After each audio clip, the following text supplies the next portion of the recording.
The rain lashed against the windows of the 43rd floor of the Maxwell Tower, in the heart of Fifth Avenue. But Raphael Maxwell didn't even lift his eyes from the reports he was signing with mechanical movements. At 45 years old, he had built an empire that stretched across the country. But his desk remained a solitary island amidst the cold luxury of his office. The glass walls offered a panoramic view of New York City, a city that pulsed with life and dreams. But for him, it was just another backdrop he observed from afar, never truly participating. To the other side of the solid mahogany door, Lena Sterling was organizing the day's agenda for the third time, checking every appointment, every document, every detail that could make her boss's routine smoother.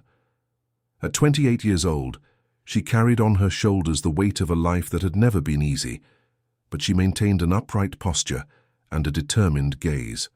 Her brown hair was pulled back in an impeccable bun, and the grey suit she wore was simple but well-maintained. Every piece of clothing she owned had been chosen with care, not out of vanity but out of a need to belong to a world that had always seemed closed off to her. When the intercom bell rang, Lena took a deep breath before answering. It was only her 5th day of work, but she already knew that the man on the other side of the door tolerated no imperfections. Raphael's deep, impatient voice echoed through the speaker, demanding the documents for the merger with Atlantic Logistics. Lena picked up the folder, smoothed her blazer, and knocked on the door 3 times, as she had learned he preferred. Raphael didn't even look up when she entered. To him, assistants were interchangeable pieces in his routine, employees who lasted a few months before being replaced by others equally insignificant. The previous one had lasted only 6 weeks before resigning, claiming the environment was impossible. Raphael considered that weakness. Weak people didn't deserve his time or consideration.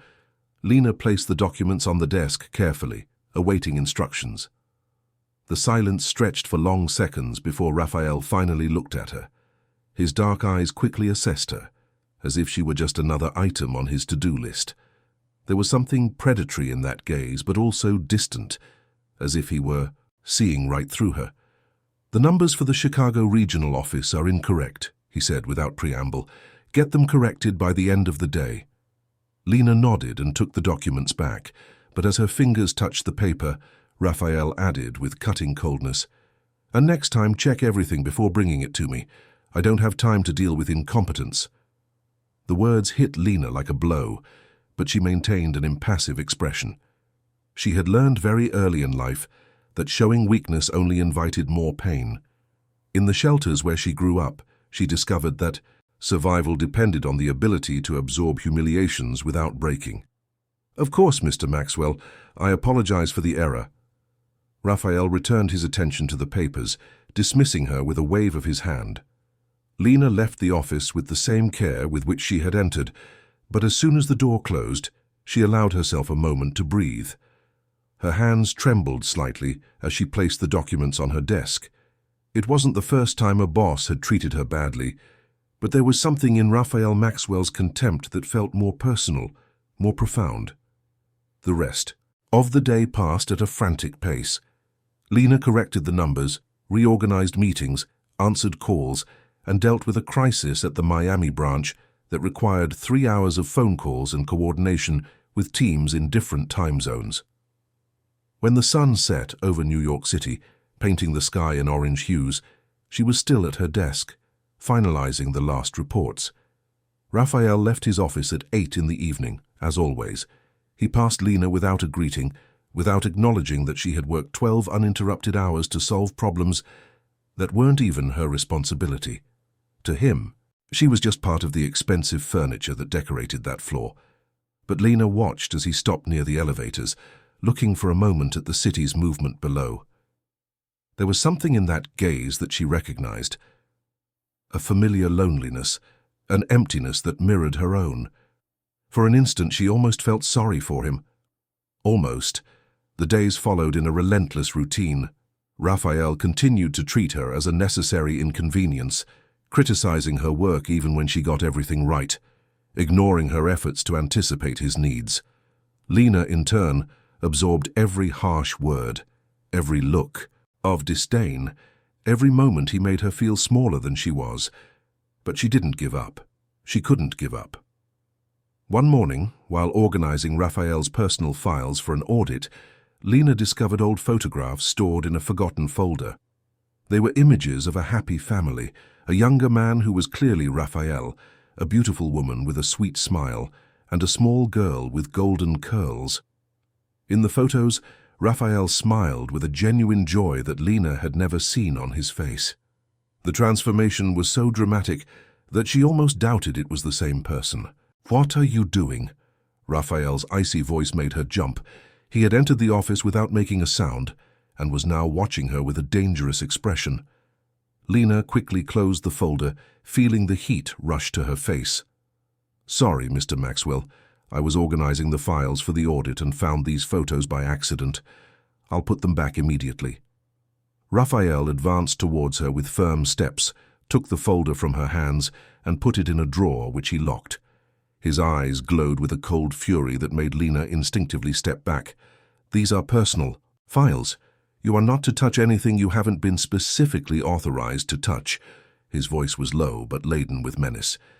"If it happens again, you'll be unemployed before you can pack your bags." Lena swallowed hard and nodded. "Understood, sir. It won't happen again." Raphael studied her for a few more seconds, as if looking for signs that she would lie or disobey again. Finally, he turned his back and returned to his office, slamming the door hard enough to make the pictures on the wall tremble. That night, Lena lay awake in her small apartment in Greenwich Village, thinking about the photographs she had seen. The difference between the smiling man in the photos and the bitter boss she knew was so striking that it intrigued her despite herself.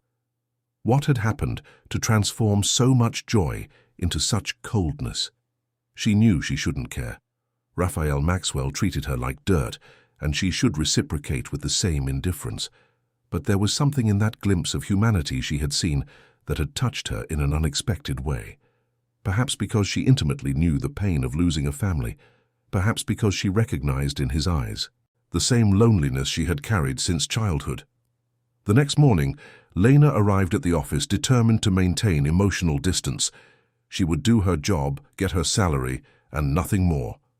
She wouldn't care about Raphael's moods, wouldn't try to understand him, wouldn't allow her curiosity to get her into trouble again. But when Raphael arrived 2 hours later than usual, Lena immediately noticed something was different. He moved with less assurance. His shoulders seemed to carry an extra weight, and there were dark circles under his eyes that suggested a sleepless night. When he passed her desk without his usual curt greeting, Lena felt an unexpected urge to ask if he was okay. She restrained herself. It was none of her business. But throughout the day, as Raphael remained locked in his office, Lena heard fragments of tense phone conversations that leaked through the thick walls. Words like investigation, audit, information leak reached her, always accompanied by the increasingly frustrated tone of Raphael's voice. When afternoon fell over New York City, a man in an expensive suit appeared at the office without warning. Lena tried to intercept him, explaining that Raphael was in a meeting, but the man completely ignored her and invaded the private office. She heard raised voices, accusations, veiled threats. When the visitor finally left 20 minutes later, his face was red with anger. "This won't stand," he said to Lena, as if she were an accomplice to something. "Tell your boss that Mark Donovan doesn't forget who tries to harm him." Lena was paralyzed for a moment, not knowing how to react. When she knocked on Raphael's door to check if he was okay, there was no answer. She waited a few minutes before cautiously entering. Raphael stood by the window looking out at the city that stretched infinitely before him. His hands were clenched into fists at his sides, and there was a tension in his entire posture that Lena had never seen before. When he turned to face her, she saw something that surprised her: vulnerability. "What do you want?" he asked, but his voice didn't carry the usual harshness. It sounded only tired. "I wanted to know if you were all right," Lena said, surprised by her own sincerity. "I heard the argument, and—" "It's none of your business," Raphael cut her off, but without his usual force. He returned his attention to the window. "Go home, the day is over." Lena hesitated. There was something in that proud, cold man that cried out for help without being able to verbalize it. She recognized that posture because she had adopted it many times. The armor of independence that rises when the world becomes too heavy to carry alone. "Mr. Maxwell," she said softly, "if you need anything." Raphael turned sharply, and for a moment, Lena saw something wild in his eyes. "What I need is for you to stop looking at me like I'm a wounded animal. Do your job, get your salary, and keep your pity to yourself." The words were like slaps, but Lena didn't back down. Instead, she held his gaze firmly. "It's not pity," she said, with a calm that surprised her. "It's recognition." Raphael blinked, clearly disarmed by the answer. Recognition? From someone who knows what it's like to carry burdens alone. The silence that followed was charged with a different tension. Raphael studied her as if seeing her for the first time, his eyes sweeping over her face in search of signs of falsehood or manipulation. Lena held his gaze, allowing him to see the truth she carried, the understanding born of similar experiences, the strength forged in pain. Finally, Raphael looked away. "Go home, Lena." It was the first time he had said her name. The weeks that followed brought a subtle, almost imperceptible change in the dynamic between Raphael and Lena. It wasn't that he had become kind, far from it, but there were moments, brief as breaths, when the mask of coldness slipped, revealing fragments of the man who existed behind the corporate armor. Lena began to notice small details that had previously gone unnoticed, like how Raphael always drank, his coffee black, but kept sugar sachets in his drawer for visitors who didn't always appear. How he worked late when there were problems in the Atlanta branches, even though he could delegate the task. How his eyes lingered a few seconds longer on the photograph of his young daughter that he kept discreetly on his bookshelf when he thought no one was looking. One Thursday morning, Lena arrived at the office to find Raphael already at his desk, which was unusual. Normally he arrived after 9, but the clock showed only 7:45. Papers were scattered all over his desk, and he looked like he hadn't slept. "Good morning, Mr. Maxwell," she said cautiously. Raphael looked up, and Lena saw that his eyes were red with fatigue. The merger with Atlantic Logistics fell through. They broke the agreement overnight. Lena felt a tightening in her stomach. She knew how much that merger meant to the company. It was one of the biggest projects of the year, something Raphael had invested months of work and considerable resources in. "Can I help with anything?" Raphael looked at her for a long moment as if he was evaluating whether he should trust her. "Call Robert Allen at our Atlanta branch. Tell him I need to speak with him in an hour, and cancel all my appointments for today." Lena nodded and headed for her desk, but Raphael called her back. "Lena." His voice sounded different, less authoritative, more human. "Thank you." The word seemed strange coming from his mouth, as if he wasn't used to pronouncing it. Lena felt something warm spread through her chest, a sensation she tried to ignore. "You're welcome, sir." The rest of the morning passed in a whirlwind of calls, impromptu meetings and tense negotiations. Lena coordinated calls with executives in different states, organized documents, and served as a kind of command center for Raphael to navigate the crisis. She worked with an efficiency that impressed him, anticipating his needs and solving problems before he even verbalized them. When lunch arrived, Raphael had managed to close an alternative deal with a smaller but equally competent logistics company. It wasn't the dream deal he had planned, but it was enough to avert a financial catastrophe. "You were essential today," he said to Lena when he finally allowed himself a break. "Without you, I would have lost. At least 3 hours trying to coordinate all this alone." Lena felt her face flush with the unexpected compliment. "I just did my job." "No," Raphael shook his head. "You did much more than that." Something changed in that moment, an invisible barrier that began to dissolve between them. Lena was still his assistant and Raphael was still her demanding and temperamental boss. But there was now a mutual recognition, a kind of respect that hadn't existed before. In the days that followed, Raphael began to include Lena in discussions he had previously considered above her level. He asked, for her opinion on marketing strategies, consulted her on operational problems, shared concerns about the competition.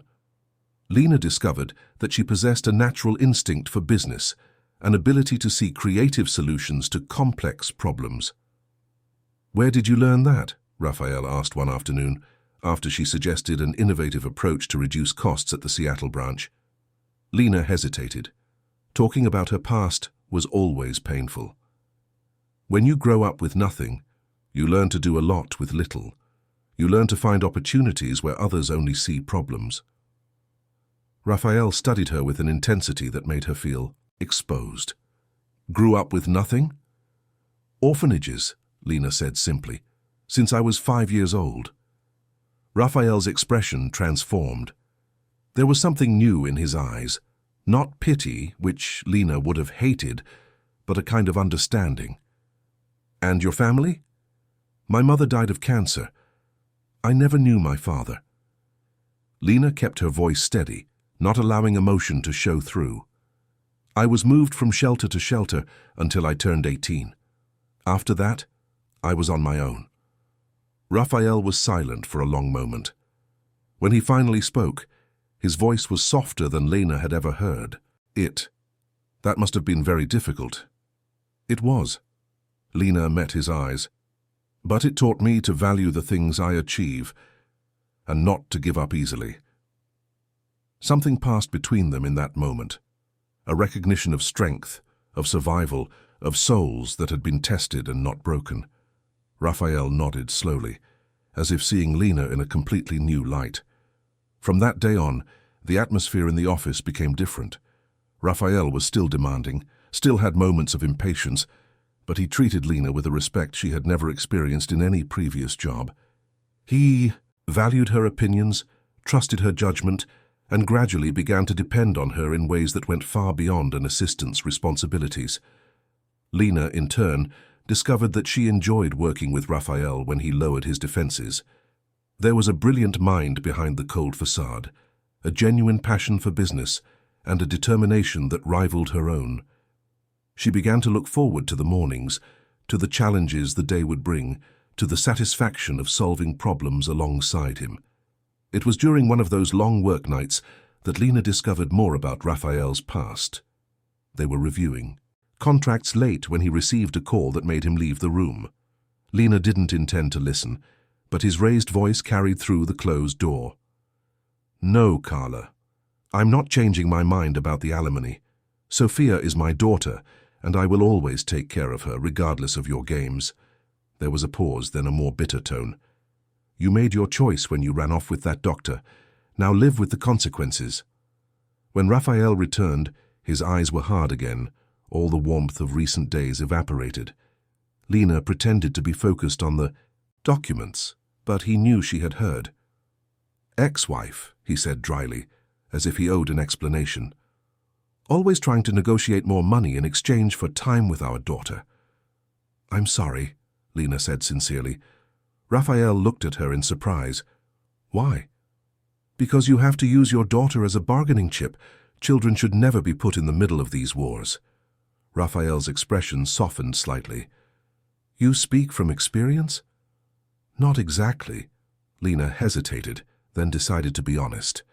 "But I saw many children in the shelters who ended up there because of parents who used them, so to hurt each other. It's cruel." Raphael nodded slowly. "Sophia is 9 years old. I haven't seen her in 3 months because Carla is using visits to blackmail me. She wants me to finance her and her new husband's lifestyle." Lena felt a sharp pain in her chest. There was so much sadness in his voice, so much contained frustration.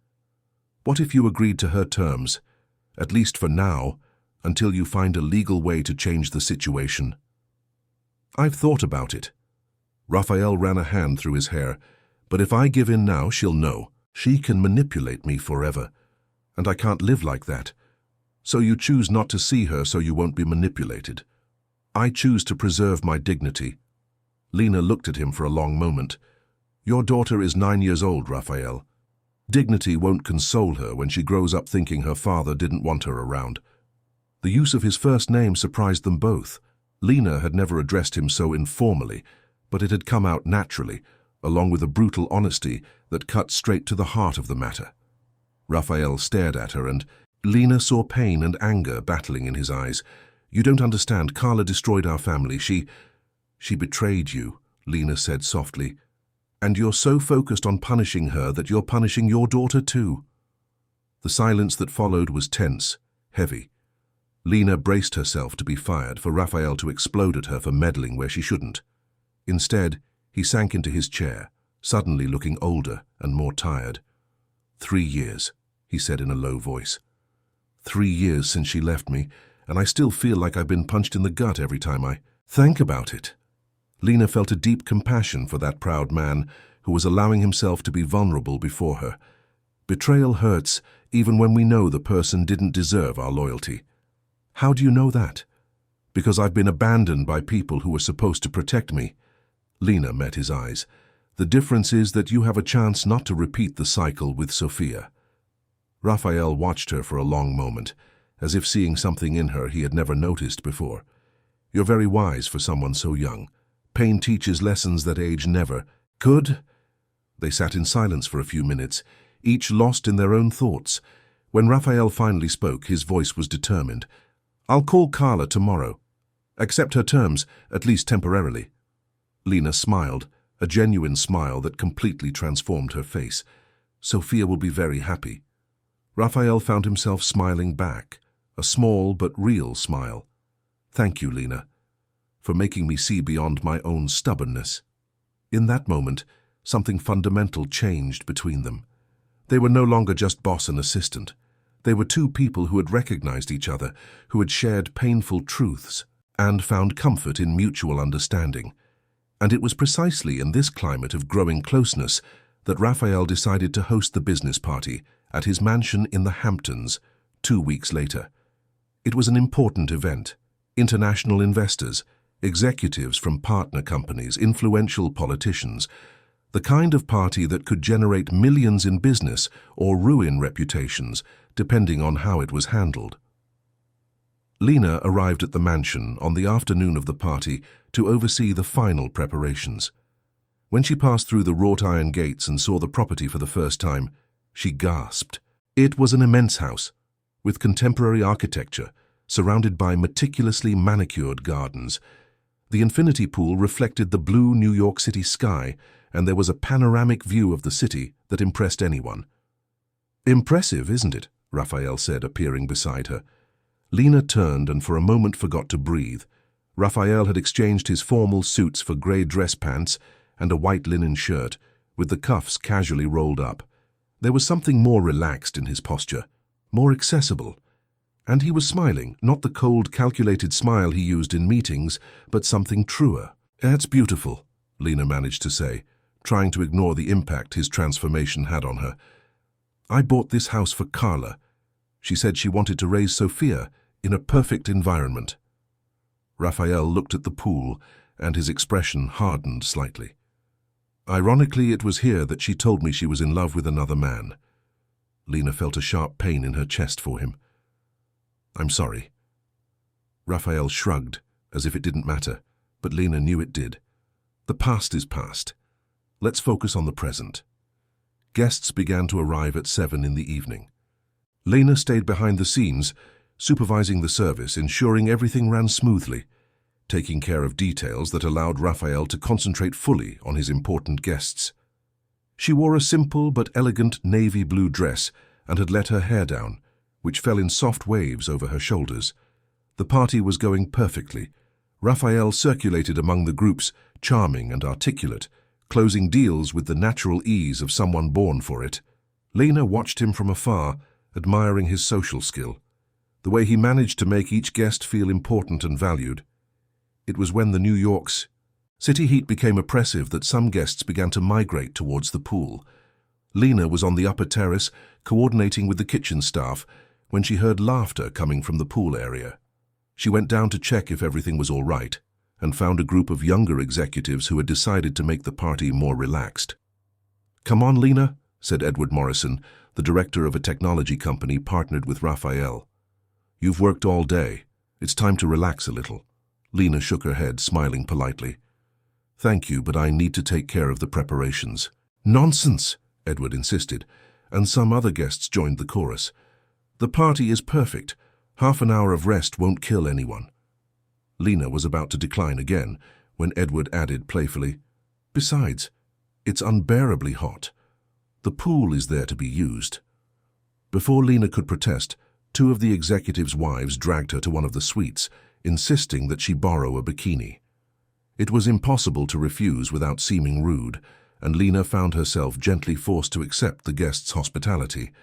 15 minutes later, she descended to the pool wearing a borrowed turquoise bikini with a transparent beach cover-up that did little to hide her curves. She felt exposed and uncomfortable, but the guests welcomed her with such enthusiasm that it was impossible not to be swept up in the relaxed atmosphere. The water was at the perfect temperature, and for the first time in weeks, Lena allowed herself to truly relax. Edward proved to be an intelligent and funny conversation partner, and soon she found herself genuinely laughing at his stories about business deals gone wrong and absurd corporate situations. It was in this moment of complete relaxation that Raphael appeared on the terrace. He had just come from an important meeting with Japanese investors, looking for Lena to coordinate the preparations for the next part of the party.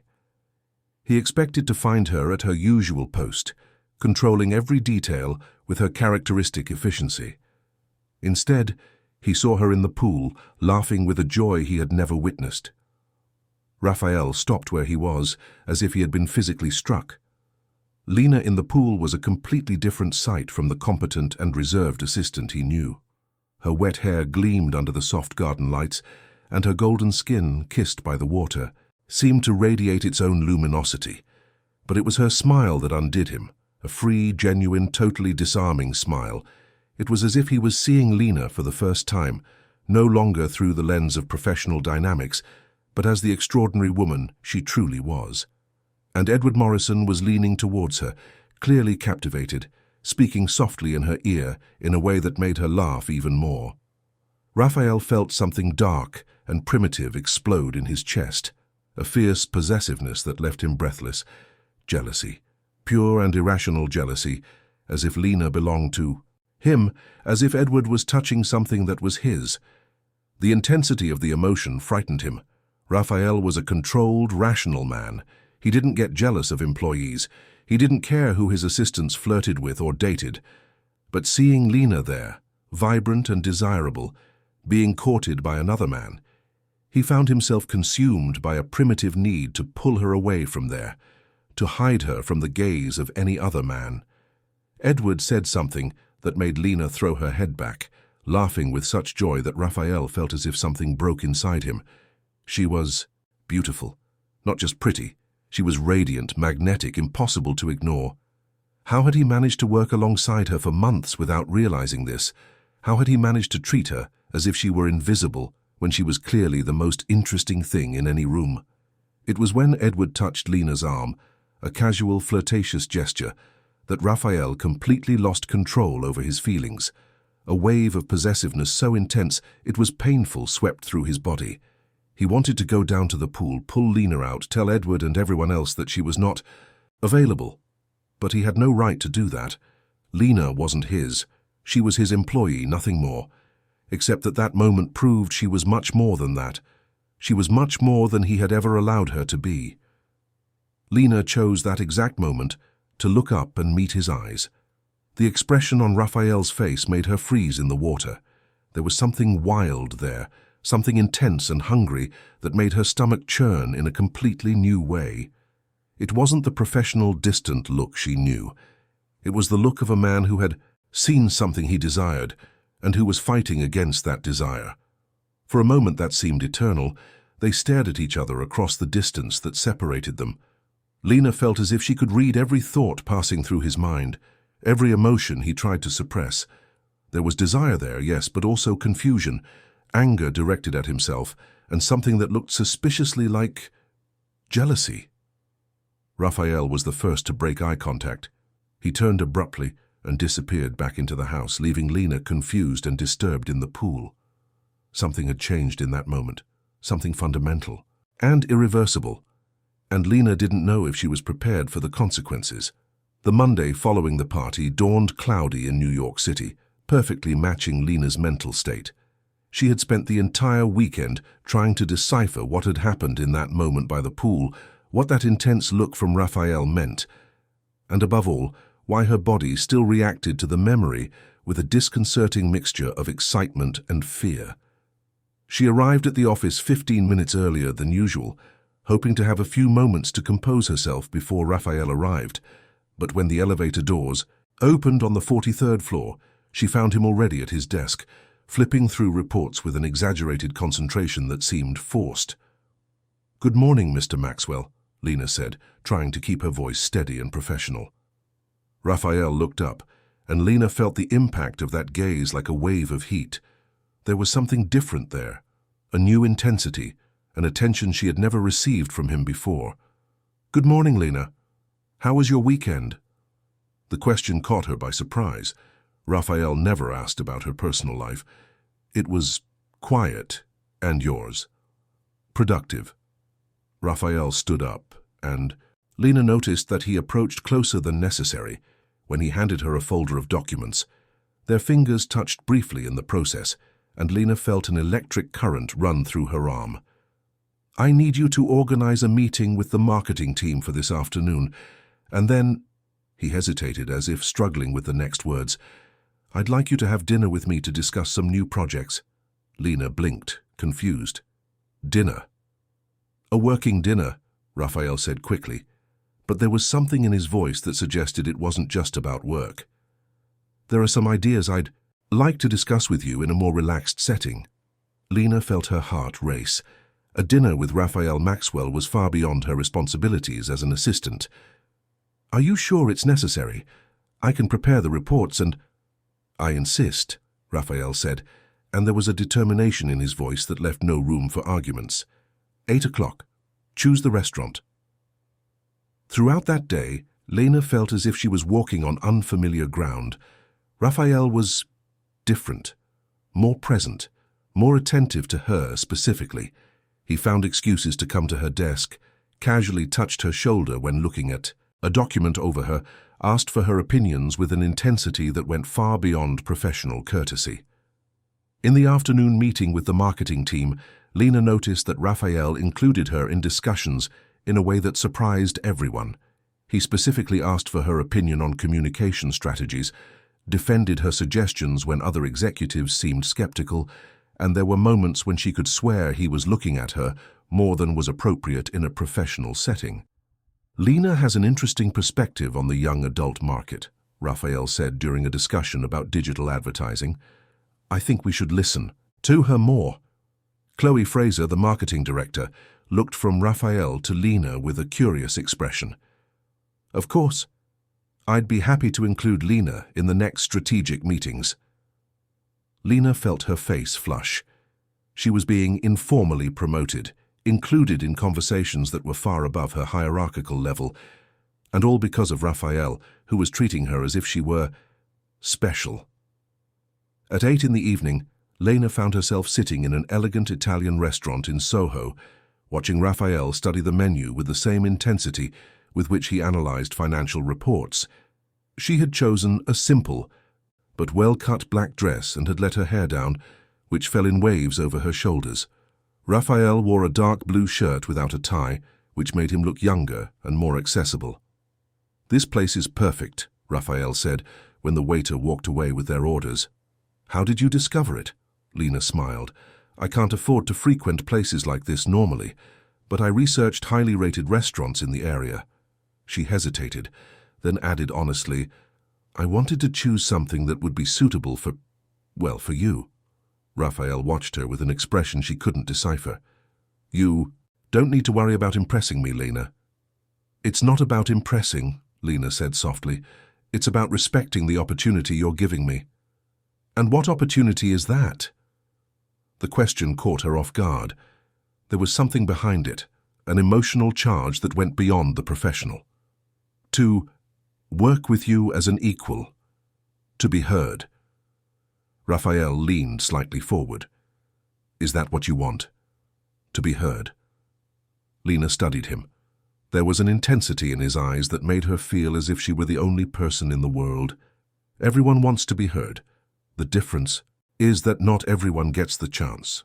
What if I gave you more chances, more responsibilities, more closeness? The word closeness hung between them, loaded with meanings neither of them was ready to verbalize. Lena felt her pulse quicken. That would depend on what you expected in return. Raphael seemed surprised by the direct answer. What do you think I would expect? Lena held his gaze. I don't know. That's why I'm asking. For a moment, Raphael seemed to struggle with himself. There was something he wanted to say, something that was clearly weighing on his mind. Finally, he leaned back slightly. I expect competence, loyalty, trust. You already have that. Then what more could I want? The question was charged with a subtle but undeniable sexual tension. Lena felt as if they were dancing around something dangerous, something that could change everything between them if it were named. I don't know, she said honestly. What do you want? Raphael looked at her for a long moment, his eyes scanning her face as if memorizing every detail. That's complicated. Why is it complicated? Because you work for me. What if I didn't work for you? The question escaped before Lena could stop herself. She saw something ignite in Raphael's eyes, something dangerous and promising. But before he could answer, the waiter appeared with their dishes, breaking the moment of tension. The rest of the dinner passed in a safer conversation about work, but there was an undercurrent of sexual awareness that neither of them could ignore. Raphael was more charming than Lena had ever seen him, telling stories about his early years in business, making her laugh with tales of embarrassing mistakes and hard-learned lessons. You're different from what I thought, Lena said when they finished dessert. How so? More human, more accessible. Raphael smiled, a genuine smile that completely transformed his face. Perhaps you've brought out a part of me that has been dormant for a long time. The remark was too intimate, too personal. Lena felt something tighten in her chest. Raphael, yes? Why did you bring me here? Really? Raphael was silent for a long moment, seeming to struggle with an internal decision.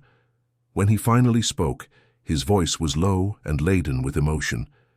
Because, since the party, I haven't been able to stop thinking about you. The confession fell between them like a bomb. Lena felt as if the air had been sucked from her lungs. Raphael, I know it's inappropriate. I know you work for me, and that complicates everything. But I can't pretend I don't feel something. Lena looked at him, seeing the vulnerability in his eyes. What do you feel? Attraction, he said simply. Admiration, something I haven't felt in a long time. Lena felt as if she were at a crossroads. She could pretend she felt nothing in return, keep things professional and safe. Or she could be honest about the confusing feelings that had been growing within her. I feel something too, she said finally. But you're right, it's complicated. Raphael leaned forward. Does it have to be? You're my boss. You have power over my career, my financial life. If this doesn't work out, then it will work out. The confidence in his voice was both thrilling and terrifying. You can't guarantee that. I can guarantee that I would never use my position to harm you, regardless of what happened between us. Lena studied him, looking for signs of falsehood or manipulation. But there was only sincerity in his eyes, a raw honesty that touched her deeply. What if someone finds out? What if this affects my reputation at the company? Then we'll be discreet until we decide how to handle it officially. What if I say no? What if I say this is too risky? Raphael's expression softened. Then I will respect your decision. It won't change anything between us professionally. You have my word. Lena closed her eyes for a moment, feeling the weight of the decision. Her whole life had been a series of calculated risks, leaving the shelters, getting an education, building a career. But this was different. This involved her heart, something she had carefully protected her whole life. I need time to think, she said finally. Raphael nodded. As much time as you need.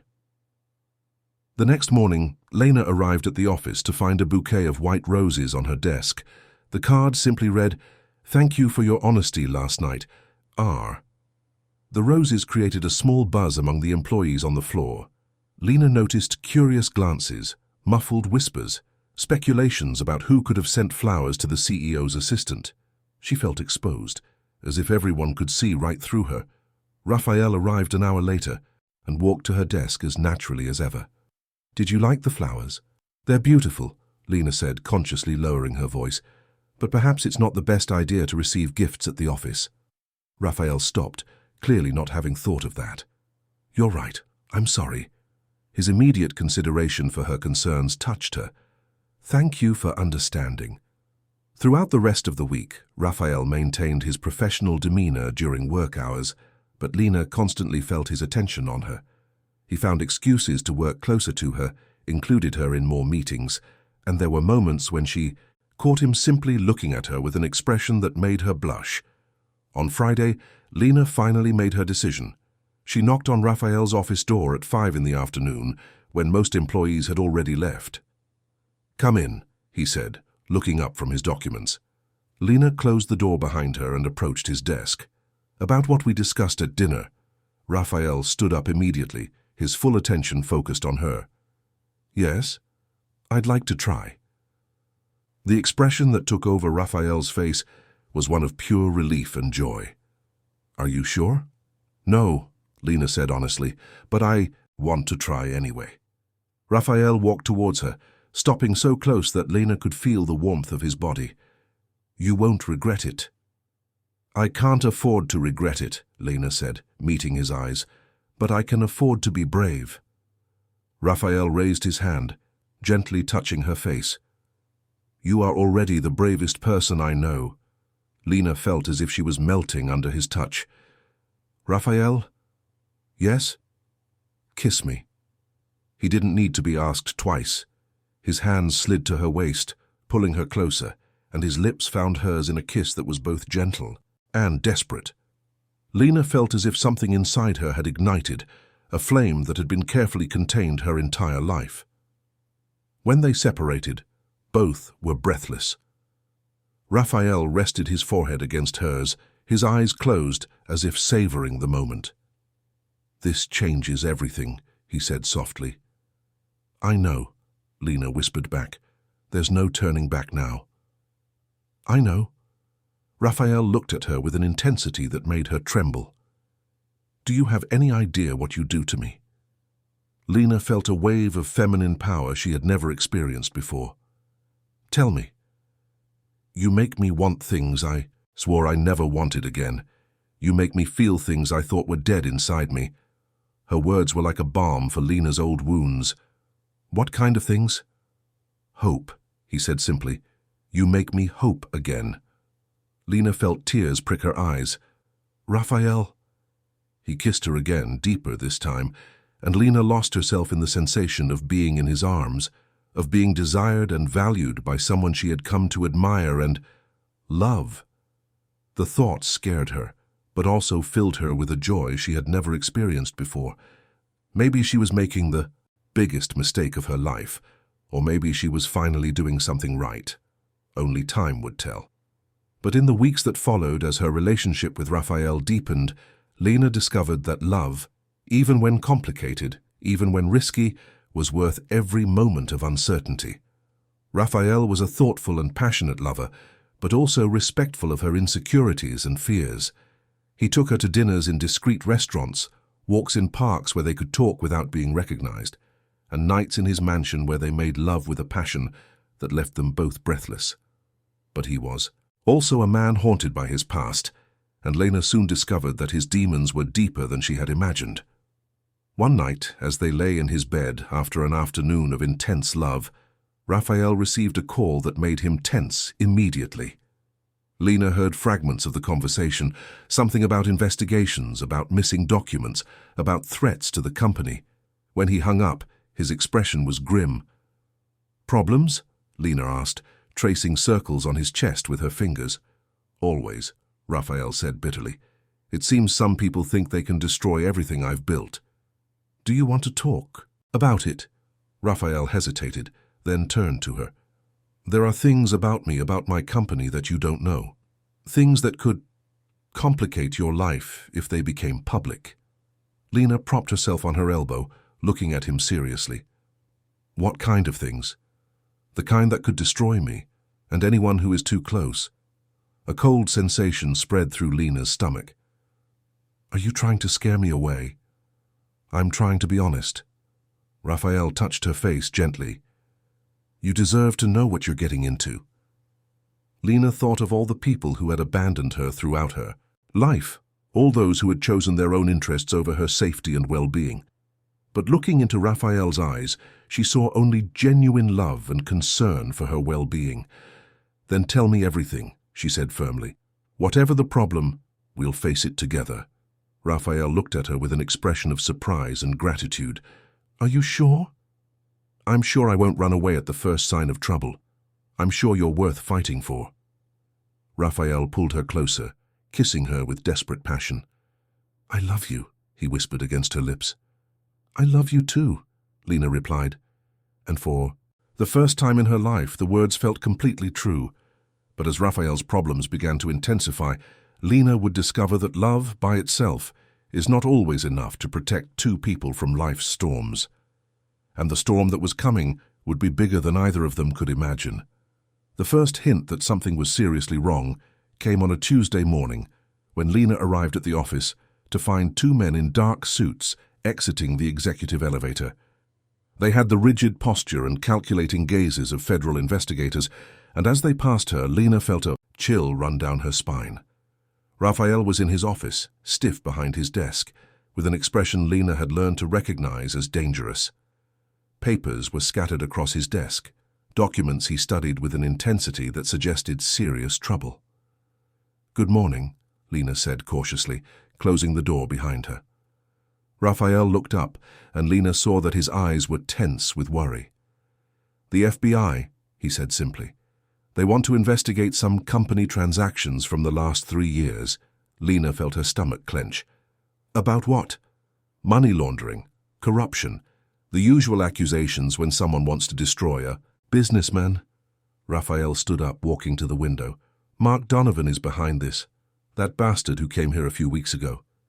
Lena remembered the angry man who had invaded the office. What does he have against you? Raphael was silent for a long moment, as if debating how much he should reveal.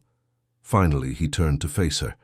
5 years ago, I discovered that Mark was siphoning money from a low-income housing project that our company funded. Money that should have built homes for needy families was being used to buy mansions and luxury cars for him and his partners. And you reported him. Not only did I report him, I destroyed his life. I used all my influence to ensure he was investigated, prosecuted, and convicted. He lost everything: company, marriage, reputation. Raphael ran a hand through his hair. He spent 2 years in prison. When he got out, he swore he would get revenge. Lena absorbed the information slowly. And now he's returning the favor. With interest, Raphael returned to his desk, picking up a document. He has connections in the FBI, friends who owe him favors. He's using distorted information and half-truths to build a case against me.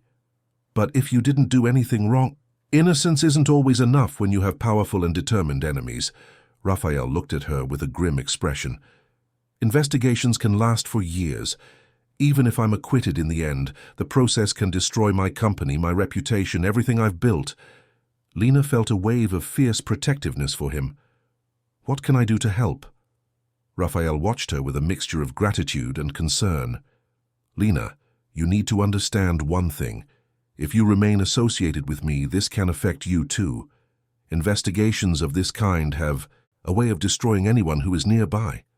Are you trying to push me away? I'm trying to protect you. Lena walked up to him, placing her hands on his chest. I said we'd face this together. I haven't changed my mind just because the situation got harder. Raphael covered her hands with his own. You don't understand. They'll investigate you too. They'll delve into your past, question your motives, try to find anything they can use against me. Your private life will become public. Then let it be. Lena met his eyes. I have nothing to hide. But even as she said those words, Lena felt a pang of anxiety. Did she really have nothing to hide? Her life had been simple: orphanages, poorly paid jobs, the constant struggle for stability. But there was always the question about her unknown father, about why her mother had refused to reveal his identity even on her deathbed. In the days that followed, the tension in the office became palpable. Employees whispered in the corridors, meetings were cancelled without explanation, and important clients began to ask uncomfortable questions about the company's stability. Raphael worked later than ever, coordinating with lawyers, reviewing financial documents, preparing defenses for accusations that had not even been formally filed yet. Lena remained by his side, organizing documents, filtering calls, serving as a barrier between him and the chaos that threatened to consume him. It was during one of those long nights that Lena discovered something that would change everything. She was organizing old files in Raphael's office when she found a folder marked with a name that made her freeze. Project Hope, 2019. Inside the folder were photographs of an orphanage, the same orphanage where Lena had spent much of her childhood. With trembling hands, Lena leafed through the documents. It was a renovation and modernization project that Raphael's company had funded, transforming the dilapidated old building into a modern and welcoming institution. There were before and after photos, progress reports, and at the end of the folder, a list of the direct beneficiaries of the project. Lena's name was there. Not just her name, but details about her life, her years at the orphanage, her school grades, her part-time job to pay for college. There was even a photo of her at 18, the day she had left the orphanage forever. Lena felt as if the ground had opened beneath her feet. Raphael knew. From the first day he knew exactly who she was, where she came from, what she represented to him. Had everything been a game? A way for him to feel good about his charity, keeping one of the children he had saved close? Had her hiring, their relationship, all been nothing more than an extension of his philanthropy? "Lena?" Raphael's voice made her jump. He was standing in the doorway watching her with a worried expression. His eyes moved to the folder in her hands, and Lena saw the exact moment he realized what she had discovered. "I can explain," he said immediately. "Can you?" Lena's voice came out colder than she intended. "Because I'd really like an explanation as to why you have a complete dossier on my life." Raphael closed the door behind him and approached cautiously. "When I decided to fund the orphanage project, I wanted to keep track of what happened to the children who benefited from it. You were one of the most impressive success stories. You managed to graduate from college, build a career, overcome all odds. And you decided to hire me. Out of pity?" "No." Raphael's answer was firm and immediate. "I hired you because you had excellent qualifications and impeccable references. The fact that you had a past in the orphanage I helped was a coincidence." Lena looked at him skeptically. "A coincidence?" Raphael sighed, running a hand through his hair. "All right, it wasn't entirely a coincidence. When I saw your resume, I recognized your name from the reports. I was curious. But the decision to hire you was based on your qualifications, not your past. And our relationship? Was that also based on my qualifications?" The question came out, laden with pain, and Lena saw how it hit Raphael like a physical blow. "How can you ask that?" "Because I don't know what to believe anymore." Lena threw the folder onto the desk. "You lied to me from day one. You made me believe I was just another employee, that you knew nothing about me, when in fact you knew more about my life than I ever imagined anyone knew." Raphael approached her, but Lena recoiled. "Lena, please, let me explain." "Then explain. Explain why you didn't tell me about this. Explain why you let me feel special when, in fact, I was just your favorite charity project." "You are not a charity project." Raphael sounded frustrated now. "Never were. Yes, I knew about your past, but that didn't change anything about how I feel about you." "How can I believe that? How can I trust anything you say?" The silence that followed was tense and painful. Raphael watched her for a long moment, as if trying to find the right words to fix what had broken between them. "Do you want to know the truth?" he said finally. "The truth is that when I met you in person, I completely forgot about all those reports. The woman who works with me every day is so much more complex, interesting and strong than anything I could have read on paper. Lena felt her resistance waver slightly, but she was still too hurt to yield. "But you didn't tell me, even when we became intimate, even when you said you loved me, you kept this a secret. Because I was afraid you'd react exactly like this." Raphael took a step towards her. "I was afraid you'd think our relationship wasn't real. And isn't it? It's the most real relationship I've ever had in my life." The intensity in Raphael's voice made her stop. "Lena, you transformed me. You made me feel things I hadn't felt in years. You made me want to be a better man. This has nothing to do with orphanages or charity or anything from the past. It has to do with who you are now, with what you mean to me now." Lena studied him, looking for signs of falsehood. But there was only raw sincerity in his eyes, a vulnerability she rarely saw from him. "Why should I believe you?" "Because you know me. You see through all my masks, all my defenses. If our relationship were fake, you would know."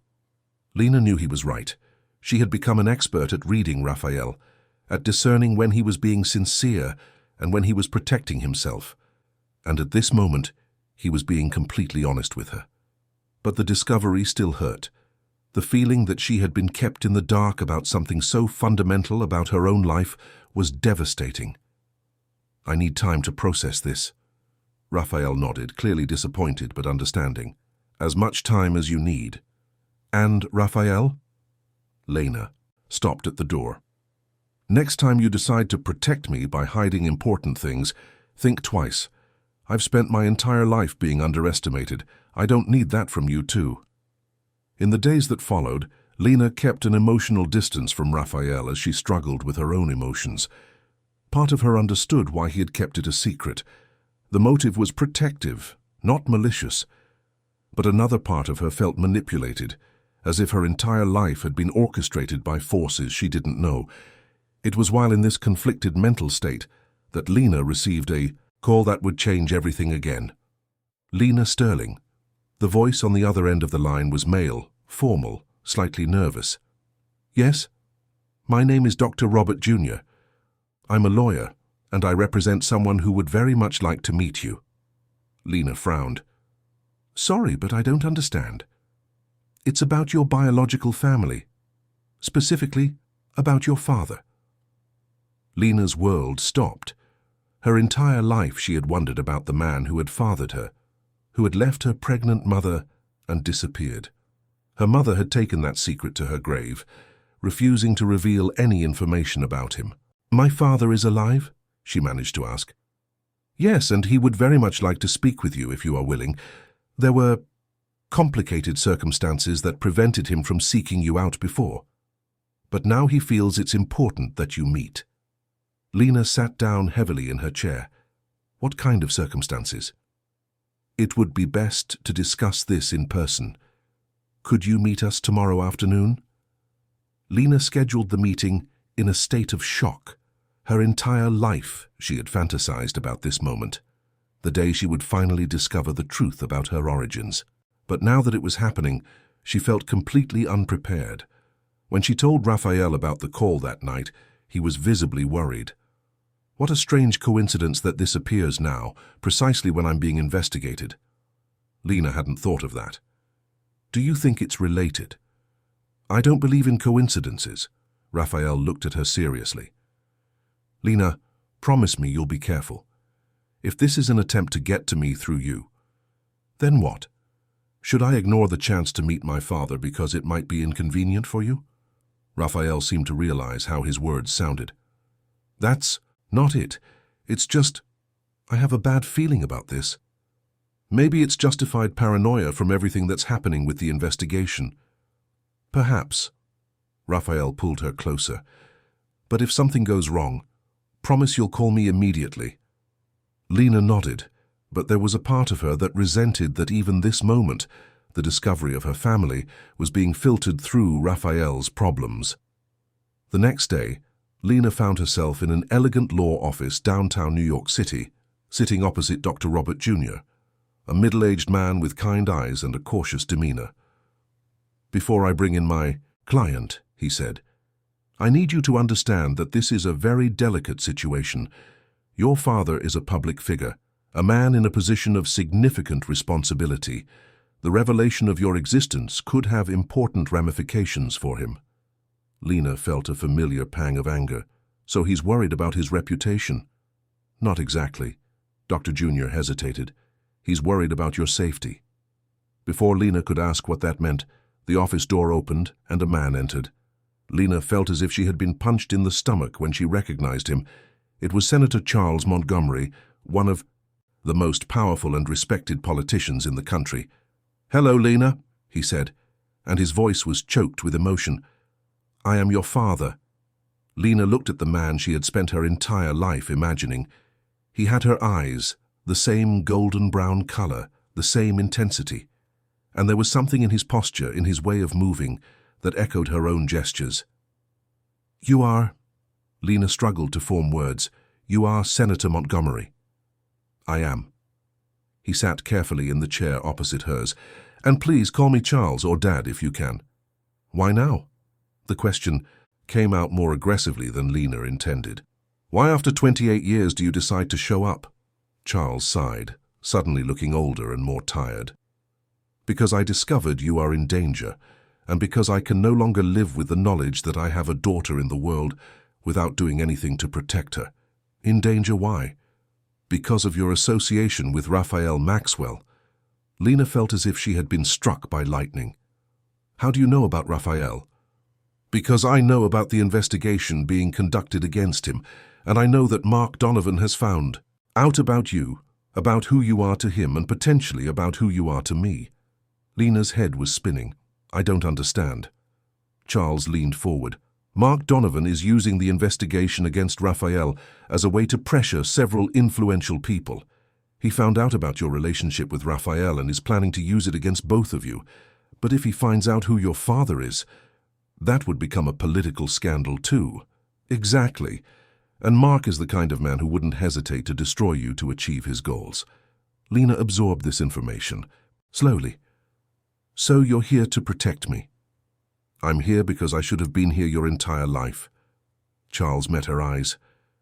"Your mother was an extraordinary woman. We met when I was still married, still struggling to save a marriage that was already dead. What we had was brief but intense. And when she told me she was pregnant, you abandoned her. I offered to leave my wife, to take responsibility publicly, but your mother refused. She said she didn't want to destroy my political career, that you would be better off without the scandal our relationship would cause." Lena felt tears prick her eyes. "So she put me in an orphanage to protect your career. She did what she thought was best for you at the time." Charles reached out hesitantly, and Lena allowed him to touch hers. "But not a day passed that I didn't think of you. Not an important decision was made without me asking myself what you would think of it." "You knew where I was?" "I did. And it may be that I used my influence to ensure you received the best possible opportunities." Lena stood up abruptly, the realization hitting her like a flood. "You influenced my educational opportunities. You ensured I got the scholarships." Charles nodded with what seemed to be shame. "And it may be that I ensured certain people noticed your talent when you were looking for a job." "Raphael." Lena felt as if she was crumbling. "You influenced Raphael to hire me?" "Not exactly. I just ensured your resume got into the right hands." Lena felt betrayed on all sides. Her entire life had been a lie, a series of well-intentioned manipulations by powerful men who thought they knew what was best for her. "You two?" she said, her voice trembling with anger. "You two thought you could control my life, make choices for me, keep me in the dark about who I really was." "Lena," Charles began. "No." Lena shook her head. "I don't want to hear justifications. I want to know the complete truth now about everything." It was then that Dr. Jr. spoke. "There's one more thing you need to know. Mark Donovan isn't just trying to destroy Raphael or blackmail your father. He's discovered the connection between the three of you, and is planning something much bigger." "What?" "He's going to reveal everything publicly. Your relationship with Raphael, your kinship with the senator, all the influences that have been used in your favor over the years. He's building a narrative of corruption and nepotism that could destroy all of you. Lena felt as if the world was collapsing around her. When? Soon. Perhaps a matter of days. Lena looked at the two men, her newly discovered father and the lawyer who represented interests she didn't even fully understand, and made a decision that surprised all of them, including herself. Then we'll get ahead of him, she said with a determination that came from somewhere deep within her. We'll control our own narrative before he has a chance to control ours. Charles looked at her with a mixture of admiration and fear. What are you proposing? Lena met his eyes that were so similar to her own. I'm proposing that we stop hiding and start fighting. It was time for Lena Sterling, daughter, lover, survivor, to take control of her own life. Lena's decision to fight back changed everything. For the first time in her life, she wouldn't just be a piece in other people's games, she would be the player who dictated the rules. That night, Lena returned to Raphael's mansion carrying an immense emotional weight, but also an iron determination he had never seen in her before. She found him in his home office, surrounded by legal documents and financial reports, fighting against the accusations that threatened to destroy everything he had built. We need to talk, she said, closing the door behind her. Raphael looked up, and Lena saw that he was prepared for the worst. How was the meeting? I found out who my father is. Lena sat in the chair opposite his desk. Senator Charles Montgomery. Raphael's expression changed from concern to absolute shock. Senator Montgomery? Lena, that's complicated, explosive, potentially devastating. Lena completed for him. Yes, I know, but there's more. She told Raphael everything, about how Charles had influenced her educational opportunities, how he had ensured her resume reached him, about Mark Donovan's threat to expose all these connections publicly. When she finished, Raphael was silent, processing the implications of everything he had heard. So Mark has enough ammunition to destroy all of us? Yes. But it also means we have one thing he didn't expect. What? Lena leaned forward, her eyes gleaming with determination. The three of us working together. Raphael, you are one of the most respected businessmen in the country. Charles is a senator with significant political influence, and I am the woman who grew up from nothing and achieved everything on my own merit. Lena, listen to me. She stood up, beginning to pace the room. Mark is counting on our shame, on our fear of scandal. He wants us to hide, to try to cover everything up. But what if we do the opposite? What if we go public with our story before he has a chance to distort it? Raphael watched her, as if seeing a brilliant strategist for the first time. Continue. We'll call a press conference. We'll tell our story on our own terms. The story of a businessman who, despite his personal mistakes, always maintained integrity in his business. The story of a father who, although he made mistakes in the past, never stopped trying to protect his daughter. And the story of a woman who, yes, received some opportunities, but who worked tirelessly to deserve every single one of them. Raphael stood up, walking towards her. It's risky. If it doesn't work, we'll be in the same situation we are now. But if it does, we take away Mark's power to blackmail us. And what about us? Our relationship will be exposed too. Lena met his eyes. Are you ashamed to love someone like me? Of course not, but nothing. Lena touched his face gently. Raphael, I've spent my entire life being underestimated, being seen as less because I come from nowhere. I won't hide anymore. And if you truly love me, you won't want me to hide either. Raphael covered her hand with his, closing his eyes for a moment. When he opened them, there was a determination that mirrored hers. You're right, we'll fight. The next 2 days were a whirlwind of preparations. Charles used his contacts to organize the press conference. Raphael coordinated with his lawyers to ensure all financial information was organized and transparent, and Lena worked tirelessly to create a cohesive narrative that showed the truth without hiding the mistakes. On the morning of the conference, Lena was nervous but determined. She wore a dark blue suit that made her look both professional and approachable, and had pulled her hair back into an elegant bun that framed her determined face. Ready? Raphael asked, nervously adjusting his tie. More ready than I've ever been for anything in my life, Lena replied, and she truly felt it. Charles appeared a few minutes before the conference began, looking more nervous than any of them. We still have time to change our minds, he said to Lena. We're not changing our minds, she replied firmly. It's time to stop being afraid of the truth. The conference was held in a hotel auditorium downtown New York City. When Lena stepped onto the stage between Raphael and Charles, she saw a room packed with journalists, television cameras, and curious faces. For a moment, she felt the familiar urge to hide, to become invisible. But then she remembered all the times she had been underestimated, ignored, dismissed. She remembered the girl in the orphanage who dreamed of a different life, the young woman who worked 3 jobs to pay for college, the woman who had fought for every achievement. And she found her voice. Good morning, she began, her voice clear and firm. My name is Lena Sterling, and I'm here today to tell my story before others tell it for me. For the next 40 minutes, Lena, Raphael, and Charles told their complete story. Lena spoke about her childhood in orphanages, her struggles to get an education and career. Charles publicly admitted he was her father, explained the circumstances of her birth and the difficult choices that had been made. Raphael spoke about his philanthropy, about how he met Lena professionally, and about how their relationship had evolved. They were honest about the mistakes, transparent about the influences that had been exerted, but also firm about the fundamental integrity of their actions and motivations. I know, some will say I received undue advantages, Lena said, looking directly at the cameras, and perhaps they are right.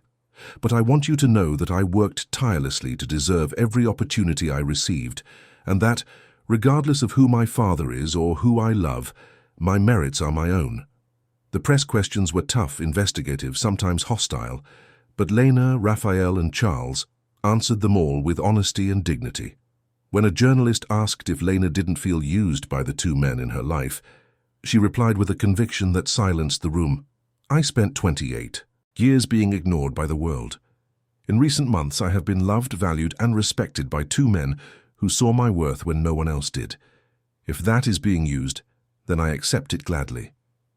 When the press conference ended, Lena felt as if she had just run a marathon. But she also felt stronger than ever. She had taken control of her own narrative, had refused to be defined by other people's secrets or fears. The media reaction in the following days was mixed, but mostly positive. Lena's story resonated with many people, the orphan, who had managed to conquer the world through hard work and determination. Raphael was portrayed as a man who had made personal mistakes but maintained professional integrity. Charles was praised for finally taking responsibility for his daughter. More importantly, the revelations completely stripped Mark Donovan of his power. His attempt to blackmail the 3 lost all effectiveness when they preempted him and told the truth publicly. The investigation against Raphael continued, but without the emotional and scandalous component Mark had planned to exploit, it became a technical and financial matter that Raphael's lawyers managed to resolve satisfactorily. 3 months later, Lena was sitting on the terrace of Raphael's mansion, watching the sunset over New York City. The investigation had been dropped for lack of evidence. Mark Donovan had retreated to the shadows where he belonged, and Raphael's company was stronger than ever. What are you thinking about? Raphael asked, sitting beside her. How strange it is that everything worked out, Lena said, resting her head on his shoulder. My whole life, I always expected things to go wrong. And now I'm learning to expect good things. Lena turned to face him. Raphael, I need to tell you something. He tensed slightly. What? I forgive you. Raphael seemed confused. Forgive me for what? For keeping secrets, for trying to protect me when I didn't need protection, for underestimating me. Lena smiled. I understand now that you did everything out of love, and that sometimes love makes us make imperfect decisions. Raphael pulled her closer. You are wiser than I deserve. No, I'm exactly as wise as you need. Lena kissed him softly. And you're exactly as stubborn as I can handle. Raphael laughed, a rich, genuine sound that had become more common in recent months. Then we're a perfect match. We are. Lena looked at the ring that sparkled on her finger. Raphael had asked for her hand the previous week, in a simple and intimate proposal that had been perfect in its sincerity. Raphael. Yes? Thank you for seeing me, truly seeing me, even when I couldn't see myself. Thank you for teaching me that love is worth fighting for, he replied, kissing her forehead, and for showing me that sometimes the bravest thing we can do is trust someone else with our hearts. As the sun set over New York City, painting the sky in golden and pink hues, Lena felt a peace she had never experienced before. She had found her family, both biological and the one she had chosen. She had found her place in the world, not as an orphan or an assistant, but as a strong, complete woman who deserved love and respect. Most importantly, she had found herself. 6 months later, Lena and Raphael married in an intimate ceremony in the mansion garden, with Charles proudly walking his daughter down the aisle. Sophia, Raphael's daughter, served as a bridesmaid, and her joy at gaining a stepmother who genuinely loved her was evident in every smile. Carla, Raphael's ex-wife, had finally accepted that he had moved on and found happiness. Visits with Sophia became regular and friendly, and Lena found herself genuinely liking the intelligent and affectionate girl who resembled her father so much. During the ceremony, when the officiant asked if there was any impediment to the marriage, Lena and Raphael exchanged smiles. They had faced every possible impediment: family secrets, social differences, criminal investigations, blackmail, personal fears. They had survived it all. "I now pronounce you husband and wife," the officiant said, and when Raphael kissed Lena, she felt as if she was finally home. Later, during the reception, Lena found a moment alone with Charles. They had spent months rebuilding their relationship, learning about each other, healing old wounds. It wasn't a perfect relationship. There was a lot of lost time to make up for, but it was real and full of genuine love. "I'm proud of you," he said, hugging her tightly. "Your mother would be proud too." "I know," Lena said, and for the first time, she could talk about her mother without pain. She made the choices she thought were right, at the time, and in the end, it all led here. "Have you forgiven me for not being there?" Lena looked at him, this powerful man who had risked himself politically to publicly acknowledge his daughter. "I'm learning that forgiveness isn't about the past. It's about the future we choose to build together." Charles smiled, and Lena saw tears in his eyes. "When did you become so wise?" "When I stopped being afraid to be loved," she answered honestly. That night, when all the guests had left and they were alone, Raphael found Lena in the library sitting by the window looking at the city lights. "Mrs. Maxwell," he said, and Lena smiled at hearing her new name. "What are you thinking about?" "How strange life is," she said, pulling him to sit beside her. "A year ago, I was a lonely woman who thought she would never have a family. Now I have a husband who loves me, a father I finally met, a stepdaughter who has become like a daughter, and a career I love." "Regretting anything?" Lena thought about the question seriously. "The pain? Yes, the fear. Yes, but the choices that brought me here. Not one." Raphael kissed her softly. "I love you, Lena Maxwell, more than I ever thought possible to love anyone." "I love you too," she said, resting her forehead against his. "And I promise we'll keep fighting for this every day. Because that's what people who love each other do. They fight for each other's happiness. Forever, forever." As the city of New York City glittered below, Lena finally understood that she had found her place in the world, not because someone had created that place for her, but because she had fought to earn it. And more importantly, she had found someone who wanted to build that place alongside her, day after day for the rest of their lives. Love had arrived unexpectedly, complicatedly, challengingly. But it had arrived, and it had been worth every tear, every fear, every moment of uncertainty. And as Raphael held her in his arms, Lena knew she was finally where she belonged, not as an orphan, not as an assistant, not as anyone's charity project, but as a loved, valued, and complete woman. Finally, home.